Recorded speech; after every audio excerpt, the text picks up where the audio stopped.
Samantala, binuksan na po ng pamantasan ng lungsod ng Valenzuela ang Playfest Sandiwaan 2026 kung saan ipinamalas po ng mga mag-aaral ang theater arts ang buong proseso ng sining mula sa konsepto hanggang sa entablado at likod nito. Yan ang ulat ni J.M. Thompson.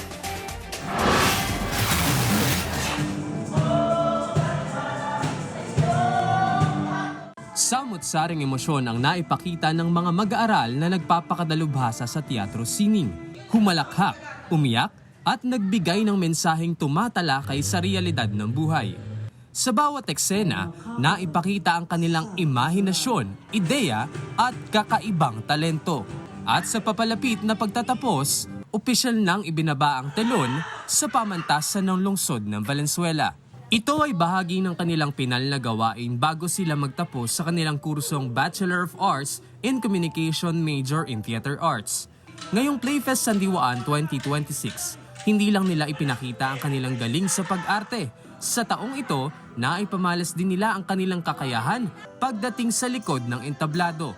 Mula sa pagbuo ng konsepto, paglikha ng script, teknikalidad, paggawa ng mga costume, props at set para sa kanilang iba't ibang piyesa. Sinubok talaga yung mga bata kasi from scripts up until their directing, their acting skills, first time ng core team mag-perform din sa other production. Sa loob ng mahigit 2 buwang preparasyon, matagumpay na binuksan ang tanghalan para sa mga mag-aaral ng pamantasan. Mahalaga na pinagtutuunan ng pansin ng mga estudyante ang kanilang pag-aaral at mas magkakaroon ito ng kulay sa sining na mayroon ng totoong buhay. Si Mary Joyce Tejero na nagtapos din sa kaparehong kurso na ngayon ay isa na sa mga guro na gumagabay sa mga estudyante. Para sa kanya, ang teatro na isang uri ng sining. Meron kasi kaming notion or thinking na when it comes to Bachelor of Science, it feeds you physically. But when in terms to arts, it feeds your soul. Madaming way of talking about things now sa internet. But then again, portraits, poem, and pagtatanghal sa entablado is another level of expression of these kinds of things.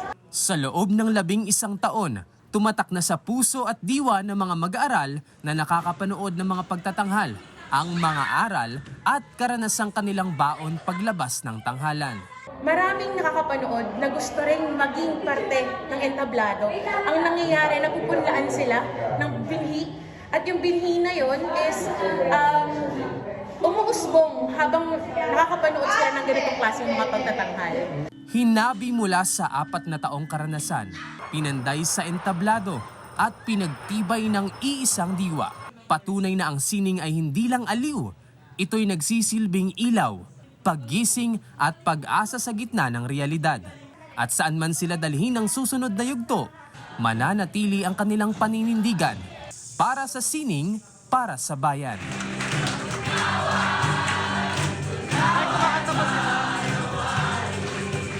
J.M. Thompson para sa Pambansang TV sa Bagong Pilipinas.